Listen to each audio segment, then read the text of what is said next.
오늘 말씀에서 내 집, 내 소유된 백성이란 당연히 이스라엘 백성들을 가리킵니다. 그런데 하나님께서는 내 마음으로 사랑하는 그것을 원수의 손에 넘기셨다고 이야기하십니다. 마음으로 사랑하는 그것을 넘기시는 하나님의 심정은 참으로 아프실 수밖에 없습니다. 왜 그렇게 하셨습니까? 두 가지 비유를 이야기하시는데요. 그 이유는 9절처럼 이 내 소유된 내 백성이 마치 사자처럼 하고 있는 것입니다. 성난 사자를 생각해 보십시오. 그 먹잇감을 향해서 포효하며 성을 내며 소리를 지르는 그 성난 사자를 생각해 보실 때에 내 백성이 나 하나님을 향하여 그렇게 하고 있습니다. 거역하고 있습니다. 배반하고 있습니다. 성난 사자처럼 그렇게 소리를 지르고 있습니다. 아버지 하나님께 그렇게 하고 있습니다. 얼마나 하나님의 마음이 아프시겠습니까? 그러므로 내가 그렇게 하는 그 포효하는 사자를 묘하게 되었노라. 그래서 심판하게 되었노라. 이렇게 말씀하고 계십니다. 굉장히 적절한 비유로 여겨집니다.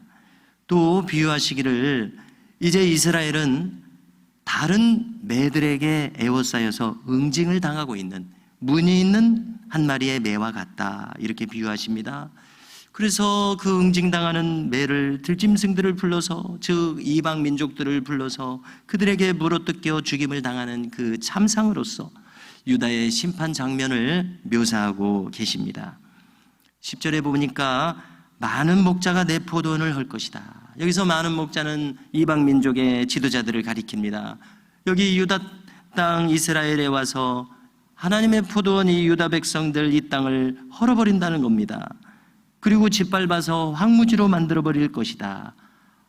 그래서 우리가 지금까지 예레미야서를 읽을 때에 1장, 2장, 3장, 12장까지 매 장마다 이렇게 혹독한 심판을 이야기하십니다. 예레미야가 수십 장이 되는데 이렇게 매 장마다 매 구절마다 참 읽는 우리로서는 가슴이 아프지 않을 수 없습니다. 하나님이 이렇게 예레미야를 또 예레미야도 그래서 예레미야가 눈물의 선지자구나. 매 장마다 하나님의 이 아픔, 심판하시는 그 아픔, 매를 드시는 하나님의 마음이 어찌 편하시겠습니까? 그것을 느끼게 되는 것 같습니다. 11절에 보니까 그런데 그 황무지, 즉 유다가 슬퍼할 것이라는 겁니다.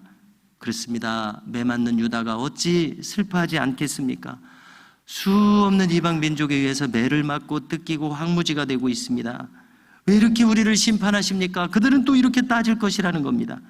그러나 하나님은 또 서운하시기를 이 심판받는 이 와중에서도 슬퍼하는 자는 있을지언정 왜 이렇게 때리시냐고 하는 자는 있을지언정 하나님이 왜 우리를 때리게 되셨는가 그 마음을 헤아리는 자는 없다는 것입니다. 이것이 또 하나님의 또 하나의 슬픔입니다.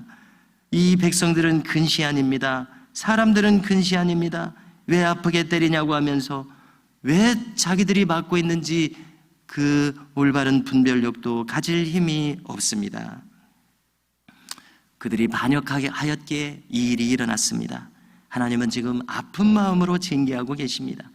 나의 백성들을 깨닫게 할 방법이 도무지 이 길 외에는 없기 때문에 이렇게 하고 계십니다. 그런데 이 하나님의 마음을 헤아리는 자는 도무지 백성들 가운데 없더라는 것입니다. 12절 드디어 파괴자들이 당도합니다. 그들은 여호와의 칼이 되어서 이 땅 구석구석을 유린하는 자들입니다. 모든 백성들이 이 환난을 피할 수가 없습니다. 왜냐하면 이제 그들은 심판의 대상으로 떨어져 버렸기 때문에 그렇습니다. 참으로 생각할수록 안타까운 일입니다. 생각할수록 과연 정령 이 일이 이렇게 되기까지 그동안 바로잡을 기회가 그처럼 많았었는데 이 바로잡을 기회에 하나님께 돌아오는 일이 그렇게 없었던가? 참으로 이렇게 되어버린 일에 대한 안타까움이 계속 떠오릅니다. 13절 이제 그들은 아무리 심어도 열매가 없겠다고 하십니다. 이제는 심판의 대상이 되었기 때문에 그렇습니다. 심은 대로 거두리라는 영원한 하나님의 법칙에 의해서 그들은 이제 아무리 수고해도 소득이 없습니다. 인생에게 이처럼 비극적인 일이 어디 있겠습니까? 그래서 그들은 빈약한 소산을 자기 두 눈으로 보면서 결국 일이 되었구나 스스로 수치를 당하게 하실 것이라는 것입니다. 이는 여호와의 분노로 말미암음이라. 말씀합니다. 14절, 이제 하나님은 방향을 바꿔서 이 이스라엘을 멸망시키고 있는 이방 민족들을 향해서 말씀하십니다.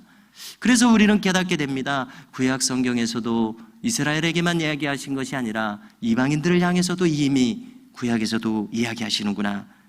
하나님께서는 이스라엘 백성들을 뽑아버리셨습니다. 이방 민족들을 심판의 도구로 삼으셔서 그렇게 하셨습니다.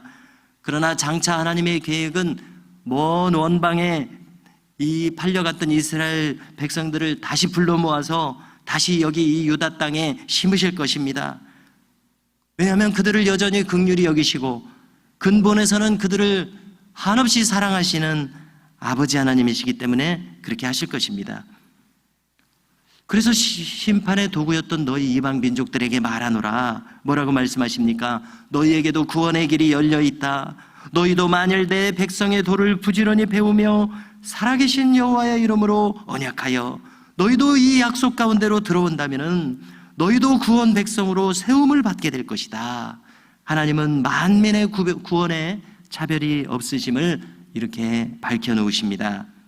그러나 너희도 마찬가지로, 유다도 마찬가지로 순종하지 않으면 또한 반드시 그 나라를 뽑을 것이며 그 나라를 어디까지요?